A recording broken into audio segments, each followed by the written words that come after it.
Praise lord.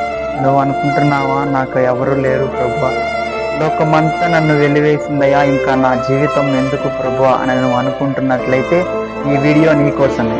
ఏకులాకులు ఎక్కడైతే ఉన్నాయో అక్కడికి వెళ్ళి కూర్చుని వాడు పడేసిన ఎంగులాకులన్నీ మెతుకులు ఎరుగు తిన్నాను, కానీ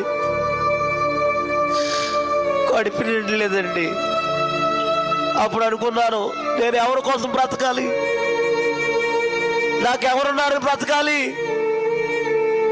ఈ ఆకలి కోసమే కదా బ్రతికేది, చచ్చిపోతే ఈ ఆకలి ఉండదు కదని అక్కడి నుంచి నడుచుకుంటా వంతురెక్కేసి ఆ బిజ్జి పైకి ఎక్కేసి ఆ బిజ్జి పై నుండి కిందకి కాలంలో దూకి చచ్చిపోదామని పైకి ఎక్కేసానమ్మా.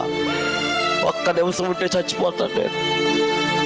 చేపురోలు యోబు గారని, చేపురోలు యోబు గారు అంటే నాకు తెలీదు. తాడేపల్లి కూడా అవతల చిన్న తాడేపల్లి, అక్కడి నుంచి ప్రాంతం చూసుకుని వస్తున్నారంట కారు పిచ్చి ఎక్కింది. నా తిన్నంతో వచ్చింది కారులో నుంచి నా వైపు చూశాడంట. రే డ్రైవర్, కారు ఆపురా. ఆపారంటండి. నేను ఇలా తిరిగాను పడిపోదామని, ఆయన వెనకాల వచ్చి నన్ను పట్టుకొని దింపి కారులో ఎక్కించుకొని అప్పుడు అడిగారు నన్ను, ఎవరబ్బాయి అన్నారు. పలానా అబ్బాయినండి. మరి ఏంటి ఎక్కేసి చచ్చిపోదామన్నా? అవునండి. ఎందుకు? ఆకలి తట్టుకోలేకనండి. ఈ రాత్రి అన్నం అడుక్కున్నారు, ఎవరు పెట్టలేదండి. ఆకలి తట్టుకోలేక చచ్చిపోని పైకి ఎక్కానండి, నాకెవరు లేరండి అన్నా.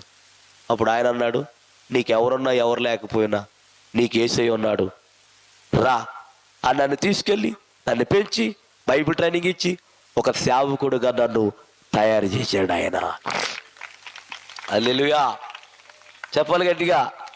అంటే నా దగ్గరికి ఎవరు వచ్చారు చెప్పాలి. ఎవరి రూపంలో చెప్పండి అమ్మా? సేవకుడు రూపంలో వచ్చాడమ్మా.